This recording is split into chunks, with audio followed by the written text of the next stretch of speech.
I've seen the same mistake made over and over again in online marketing. Businesses focus on what's new and flashy and fail to optimize what's already there.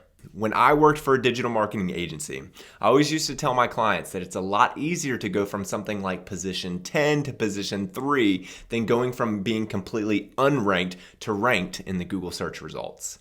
You might be thinking that sounds great, but I don't know what that looks like for my website.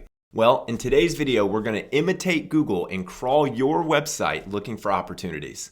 It's a lot easier than it sounds. I'm going to share with you today a tool that is free to use, and I'm going to give you 3 specific things to look for as you're using the tool and crawling your website. If we haven't met yet, my name's Scott Redgate. I'm an online marketing coach, and I've been in digital marketing for over 13 years now. The purpose of this channel is to help you make more and spend less in your online marketing and give you the confidence that you need that you can manage your own digital marketing campaigns without hiring an expensive agency that doesn't understand your business to do it for you. Hey, before we dive in, make sure to grab my free 7-day online marketing jumpstart doc. You can get it at scottredgate.com/jumpstart, and I'll leave a link in the description below.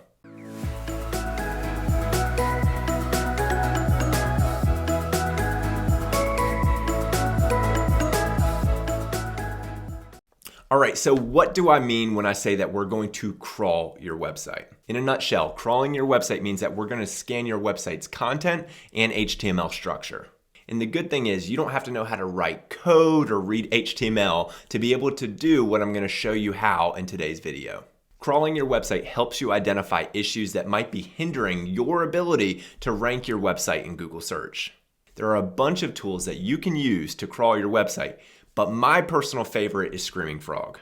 One of the reasons why I like Screaming Frog, and no, they are not paying me to say this, is that if you have a small to medium-sized website, the free version of Screaming Frog allows you to crawl up to 500 pages. So most of the pages on your website can be included even in their free version. There is an infinite amount of things that you can do inside of Screaming Frog, but today we're going to focus on 3 things that can really move the needle and help you get better results in your online marketing campaigns. All right, without further ado, let's hop into the screen share.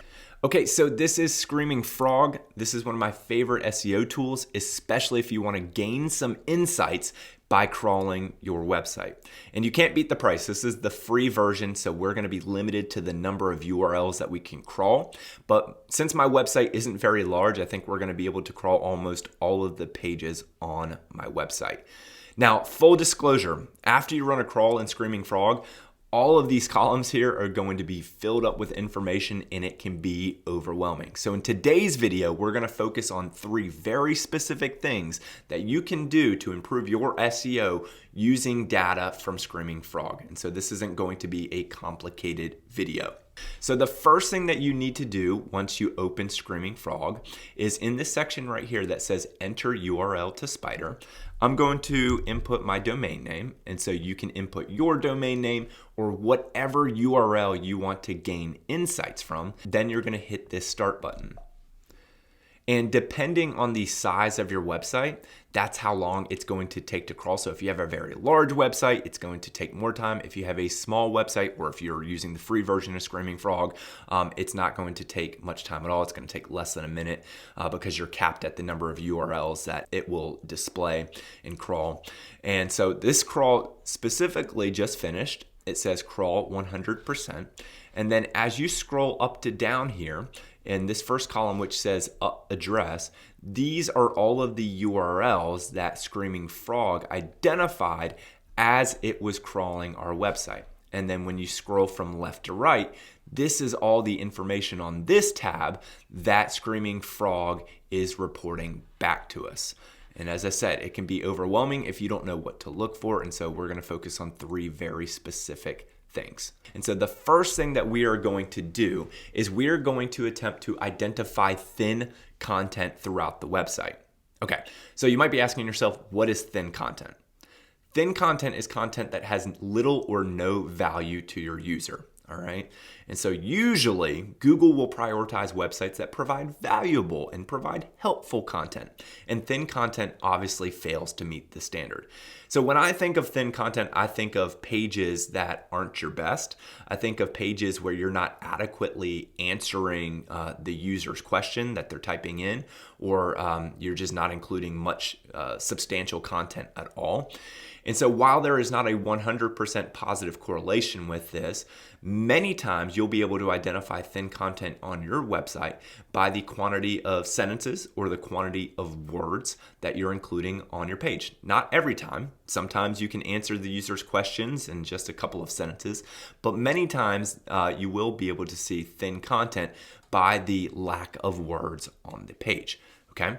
So in Screaming Frog, with this content tab right here, you'll be able to see here that Screaming Frog is now reporting the word count, the sentence count, the average words per sentence, and they're even including some additional columns for reading score and readability. And so one thing that you can do here is you could sort word count from low to high or high to low. You can sort sentence count from low to high or high to low. And so this will allow you to really draw a line in the sand for the amount of words that you typically are including on your pages. And so you can see if there's any outliers from that to potentially identify thin content. So now, scottredgate.com/content. Yes, I know I don't have a lot of words on my contact us page. That doesn't necessarily mean that that page is thin. But now as you start to go down, you'll start to see that I have some blog posts here where the sentence count is 21, 29, 35. And as you scroll down, you can see that most of my blog posts are above 60 sentences, okay? So these pages right here are outliers, okay? So these have under 40 sentences. And so let's say that these pages have not done well, so you can use Google Search Console, or if you have another SEO tool like SEMrush or SpyFu, and you can see that these pages are not doing well. Well, one of the reasons why is because you might not be adequately answering the question or the covering the topic that you're writing about, okay? And so with Screaming Frog, you crawl your website, you click the content tab, and then you can sort word count or sentence count. And then you can identify like what is your typical amount of words or what are the typical amount of sentences that you're including, and then try to find content out there that is an outlier. And then yes, if there's some pages like the contact us form, obviously you don't need to write paragraphs on your contact us form. So ignore URLs like that. But that can really be helpful for you to identify thin content. All right, so the next tab that we're going to go to in Screaming Frog is up here, and it says links, okay? And so you've probably heard that links from other websites pointing to yours is good for SEO, but internal links or links that you're pointing to other pages on your own website are equally, if not more important as external links pointing to your domain. And so when a page on your website has no internal links pointing to it, you're making it harder for search engines like Google to find that page. And I always say it like this: you want to give everything to Google on a silver platter. You don't want to have to make Google work to discover your important content throughout your website. So all things being equal, pages on your website that have more internal links, that's a signal to Google that it is an important page. And so when you're in this links tab, one thing that you can do is you can sort this column here, which says in links, and you can sort it from high to low. And then just like we did with the content tab, you can identify any outliers, or are there any pages that are important to you that don't have any internal links, okay? And so as I just filtered or sorted from in links high to low, I see that my blog, my contact us page, my main home page is at the top. And this makes sense because those are included in my website's navigation. But as you start to scroll down here, you'll start to see that some of my blog post pages only have 2 internal links. And so if those are important pages to me, that is not a very powerful signal to Google that I want these pages to do well. They're important pages. I want them to rank well. And so I'm going to provide a link in the description box of this video about how you can drive internal links and find internal link opportunities in your content. But using Screaming Frog, we just identified the pages that are in desperate need of internal links, especially if they're important pages.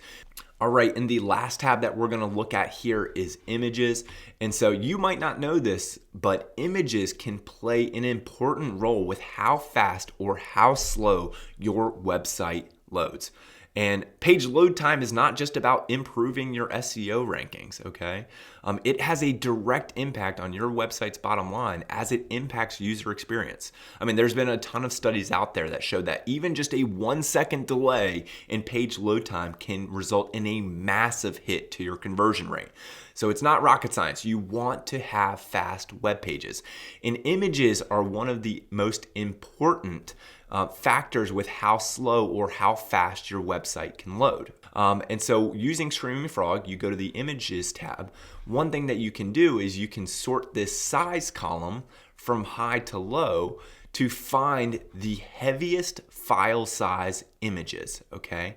And so what you can do with that information is there are tools out there, and shameless video plug, I have another video on this, where you can actually optimize and compress these images that reduces their file size while still maintaining extremely high image quality, okay?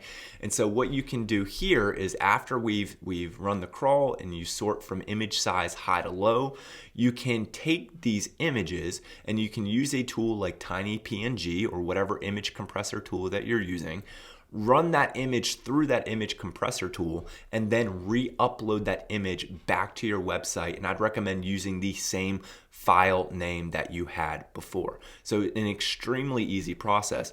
And then you're going to shave a significant amount of file size off the images. And as a result, you're going to make your website faster for it. All right, so those are 3 very specific things that you can do with your Screaming Frog crawl to help improve your online marketing efforts. All right, so in summary, Screaming Frog can help you understand a lot about the technical nature of your website, but the 3 things that we focused on today was identifying thin content, identifying pages that could benefit from internal links, and identify images that are too heavy with their file size so that you can compress them and make your website faster overall. Hey, I hope that was helpful. If you could do me a favor, could you like this video and subscribe to my channel to give me a little momentum in the YouTube algorithm? Take care.